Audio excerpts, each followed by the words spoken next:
नए नए हमारे विभिन्न शैक्षणिक संस्थानों का उनकी स्थापना की जा रही है।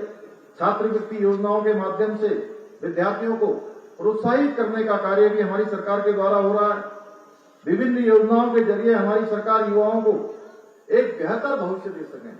हम अपने नौजवानों को, अपनी आने वाली पीढ़ी को एक बेहतर भविष्य देखें, उसके लिए हम लगातार काम कर रहे हैं। पिछले दिनों जहां अधीनस्थ सेवा चयन आयोग में भर्तियों में शिकायत आई थी, उन भर्तियों की शिकायत के लिए भाइयों बहनों, ये शिकायत कोई आज की नहीं है।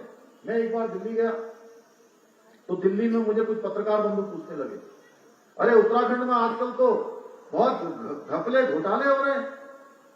मैं रुका, मैंने कहा भाई आप जरा दोबारा प्रश्न पूछिए मुझसे, क्या कह रहे हैं। बोले आजकल बहुत भर्ती के घपले और घोटाले सुनाई दे रहे हैं। तो मैंने उनको बताया कि ये भर्ती के घपले और घोटाले ये आज के नहीं है, ये 2014-15 से लगातार भर्ती में घपले और घोटाले सुनाई देते रहे हैं। इस बार भी मेरे सामने शिकायत आई, कुछ युवा लोग आए कि इन भर्तियों में गड़बड़ी हुई है, इनमें धांधलियां हुई है। मैंने उसकी प्रारंभिक जांच पुलिस से करवाई। भाइयों बहनों, जब प्रारंभिक जांच करवाई तो उसमें गड़बड़ियों की शिकायत पुख्ता होने लगी। जब पुख्ता होने लगी तो हमने भी तय किया कि हम पुख्ता तरीके से इसकी पूरी जांच करवाएंगे और उत्तराखंड के एसटीएफ को हमने इसकी जिम्मेदारी दी, उत्तराखंड की पुलिस को जिम्मेदारी दी।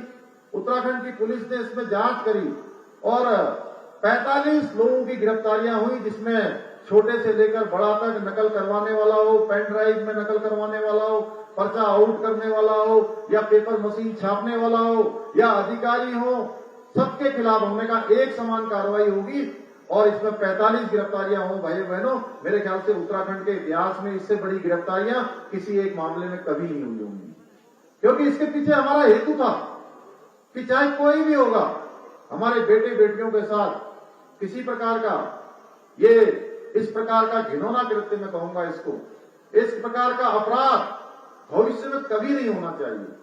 और इसलिए हमने कहा अंतिम व्यक्ति जब तक इसका पकड़ा नहीं जाएगा तब तक हम इस पर कार्रवाई जारी रखेंगे। भाइयों बहनों, अगर किसी गरीब माता पिता के, मैं आज विद्यालय के कार्यक्रम में आया हूं, महाविद्यालय के, इसलिए कहना चाहता हूं, एक गरीब माता पिता के बेटे बेटी के पास अगर सबसे बड़ी कोई पूंजी होती है तो पूंजी होती है उसकी शिक्षा। कोई उसका धन होता है तो वो धन होता है उसका शिक्षा। अगर उस पर भी डाका पड़ जाए, उस पर भी चोरी हो जाए, उस पर भी धोखा हो जाए, घोटाला हो जाए, घपला हो जाए, पेपर लीक हो जाए, तो उस माता पिता के, उस बेटे बेटी के पास कुछ नहीं बचता। भाइयों बहनों, इसलिए हमने इसमें कठिन निर्णय लिया और हमने कहा कि ये इसके लिए एक ऐसी नजीर बनाएंगे कि भविष्य में कभी कोई इस प्रकार का कृत्य करना तो बहुत दूर की बात, ऐसे कृत्य के बारे में सोचना भी उसके लिए बहुत भारी पड़े। इसलिए हमने इस प्रकार का निर्णय लिया है। भाइयों बहनों, साथ ही साथ 7,000 जो नियुक्तियां तत्काल होनी थी, वो 7,000 नियुक्तियां हमने कहा कि उसमें एक दिन का भी विलंब नहीं होना चाहिए। और तत्काल हमने मंत्रिमंडल में फैसला लिया कि 7,000 की 7,000 इन नियुक्तियों को हम लोक सेवा आयोग से करवाएंगे। उस समय जब हमने ये फैसला लिया था तो कुछ लोग कह रहे थे कि इतनी जल्दी ये नियुक्तियां कैसे हो सकती हैं, वह प्रश्न चिन्ह खड़ा कर रहे थे।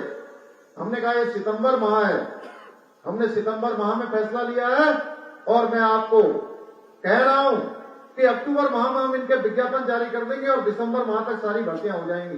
भाइयों बहनों, मुझे आपको बताते हुए खुशी हो रही है कि जहां सितंबर माह में हमने ये घोषणा करी, इस प्रकार का फैसला लिया, अक्टूबर माह में सारे विज्ञापन निकल गए और दिसंबर माह तक सारी की सारी भर्तियां संपन्न होने की दिशा में आगे बढ़ जाएंगी।